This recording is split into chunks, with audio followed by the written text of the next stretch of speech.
There is one silence that no man can pretend not to hear. It carries no accusation. Tears do not announce it. Anger has nothing to do with it.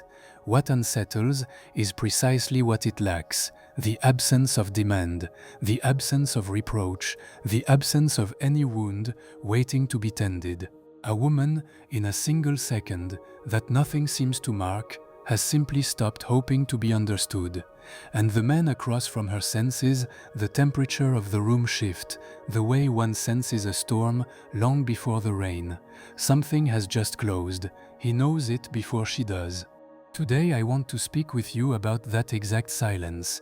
Not the silence of arguments, not the silence of sulking, a rarer one, deeper, the kind Carl Jung might have called a folding of the soul back toward its own center.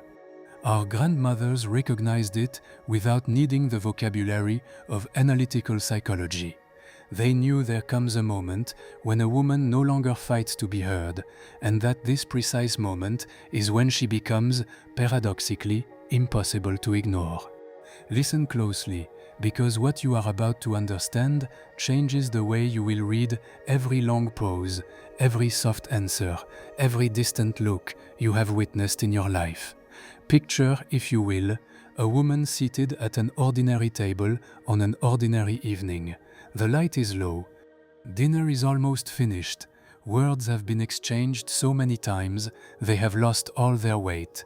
Across from her sits the man she has loved for years, and inside her, without warning, something quietly extinguishes itself. There is no decision being made, no anger rising. Imagine instead a small inner lamp she had lit long ago to illuminate their bond, and that lamp, without sound, without drama, has gone out. She says nothing of it. She shows nothing of it. From that instant onward, however, she is no longer entirely there. Marie-Louise von Franz described this movement long ago, calling it the withdrawal of the libido, the return of psychic energy from an outer object back toward its own source. Not abandonment, a homecoming, and homecomings of this kind never arrive with cries. They arrive with a particular silence, dense, weighted, a silence that has stopped expecting anything. The man sharing her life feels it instantly, even if he cannot name what he feels. Something tells him she is no longer on the other side of the conversation.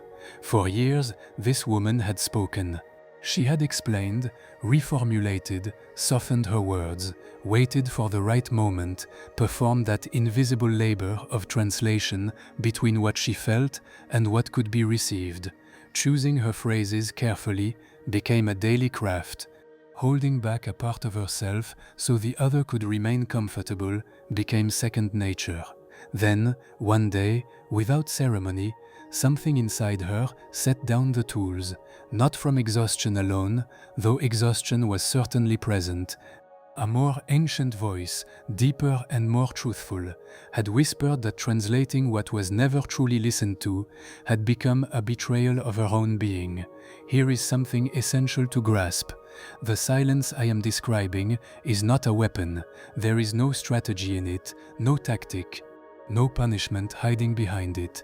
Manipulation has no place in this territory. It belongs to a region the old traditions would have called sacred, meaning set apart, removed from ordinary commerce. Jung wrote that certain transformations of the soul take place in a country where words cannot follow. This silence is that country. It is the inner land a woman returns to in order to find herself again after too many years of being scattered through the expectations of others. Think of a river that, after decades of flowing in the bed someone else dug for it, decides quietly to rejoin its natural course. No revolt, no noise. It simply slides, slowly, toward where it should always have been flowing. A woman's silence arrives in much the same way. There is no announcement, no goodbye, no slammed door. One morning she wakes, and something in her gaze upon the world has shifted. Her gaze upon him has shifted. Her gaze upon herself has shifted most of all. Convincing no longer interests her. Explaining no longer interests her.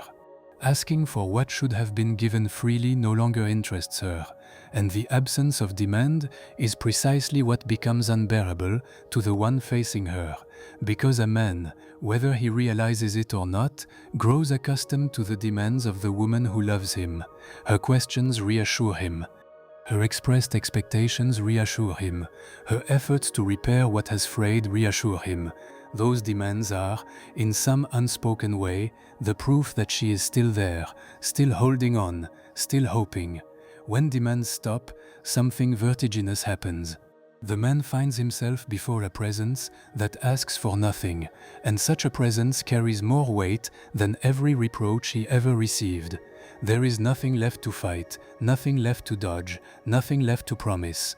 Before continuing, I want to pause for a moment, because if these words are reaching something in you, if they are naming something you have felt without ever finding the language for it, then you are exactly the person this channel was created for.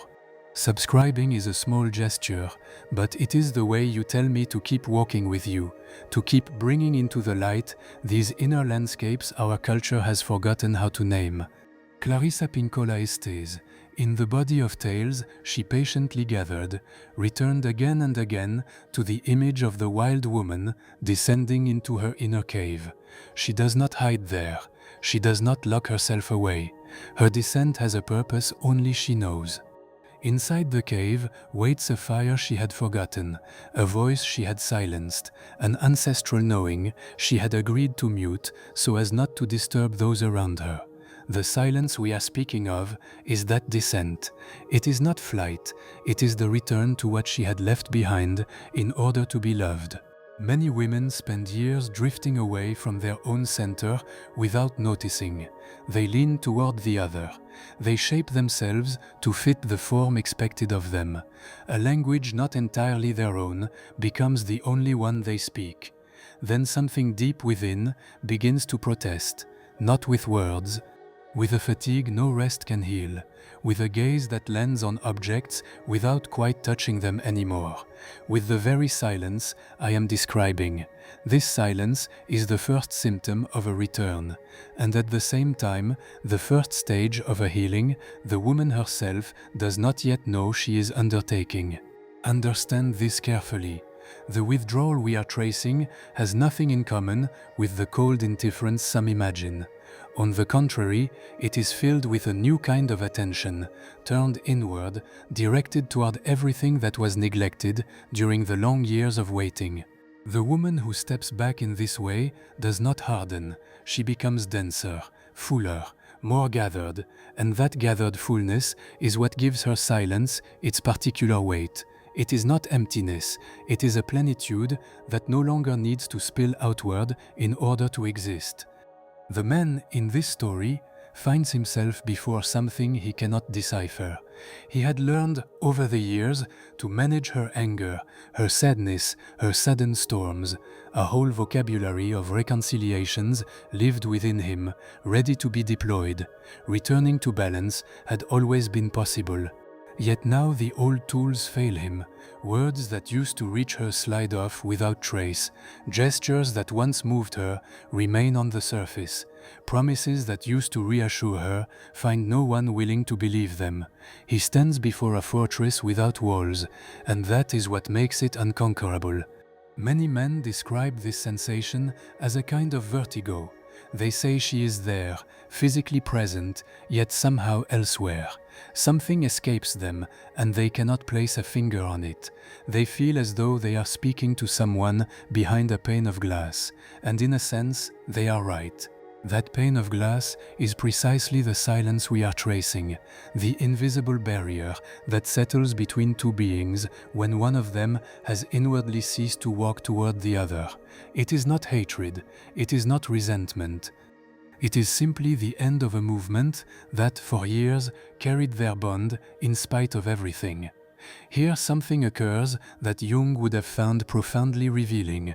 The very instant the woman stops seeking to be understood, an ancient layer of the man awakens.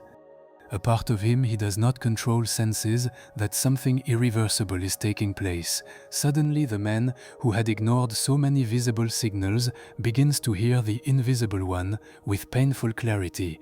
He starts speaking again. He asks questions. He moves closer. Knowing what is happening becomes urgent, but the door has already closed, not from vengeance, but because she has understood that comprehension cannot be begged for. There is, in this turning point, a grave beauty that only women who have lived it truly recognize. It is the moment a woman ceases to be the translator of her own existence. For so long, she had been the one who explained, who softened, who put words to what the other did not want to see. Being the bridge between her own feeling and his capacity to hear it had become her quiet vocation. And then one day, she sees that a bridge cannot be built from only one shore. She sees that being understood is not a battle she should fight alone, so she lays down the translation. The work of two ceases to be her work alone. This laying down has nothing spectacular about it, no great scene, no final declaration. There is only a woman who, when asked if she is all right, answers that she is, in a voice that no longer waits for anyone to look behind the word. There is a woman who, when conflict erupts, no longer climbs the barricades. Defending herself no longer interests her. Watching does, observing does. She lets the words fall at her feet without bending to pick them up. That calm observation, that way of regarding what unfolds as if she were already half outside of it, is what disturbs most deeply the man who had grown used to seeing her fight. If something in these words has touched a part of you that rarely gets spoken to, take a moment before continuing. Subscribing to this channel is, in a quiet way, a promise you make to yourself, the promise to keep returning to these spaces where your inner life is taken seriously. Now consider what this silence truly is, beneath all its appearances. It is the return of a woman to her own house, after years of living in a borrowed one. It is the lamp she lights again in the room she had abandoned. It is the moment the soul says enough, not to him, but to the version of herself who had agreed to be smaller than she was. And once a soul has spoken that word, no apology, no promise, no return of attention can undo it. What has closed cannot be reopened by the same hands that closed it. Only a transformation deeper than reconciliation could change that, and such transformations are rare, and they cannot be demanded. A woman who has crossed this threshold often discovers something she did not expect. She discovers that her silence, far from impoverishing her, returns to her a richness she had forgotten she possessed. Her thoughts grow clearer. Sleep, sometimes, deepens. Long-forgotten desires resurface, small ones, like the wish to read again, to walk alone, to listen to a piece of music with no one watching her face. Her body softens in some places and firms in others. She does not become another woman. She becomes, at last, the one she had always been beneath the long performance of being understandable. And here lies perhaps the most luminous insight of all. The silence that seemed at first like an ending was in truth a beginning. It was the threshold of an individuation Jung would have recognized immediately, the slow return of a self toward its own wholeness. What looked like distance was actually proximity, but proximity to herself. What looked like loss was actually retrieval. And the man who stands before this transformation has only two paths available to him. Either he undertakes a transformation of his own, deep enough to meet her where she now lives, or he watches, slowly, as the woman he thought he knew becomes a country he can no longer enter. Remember this, whoever you are listening tonight, a woman's silence is never empty. It is the most articulate language she possesses, and she only speaks it when every other language has failed. If you ever encounter it, in another or in yourself, do not rush to fill it, sit with it. Listen to what it is not saying, because in that silence, something ancient and true is finally being heard, perhaps for the first time in a very long while. And if these words have stirred something in you tonight, I would be honored to read your reflection in the comments below, for it is in those exchanges that this quiet work continues to deepen, one soul at a time.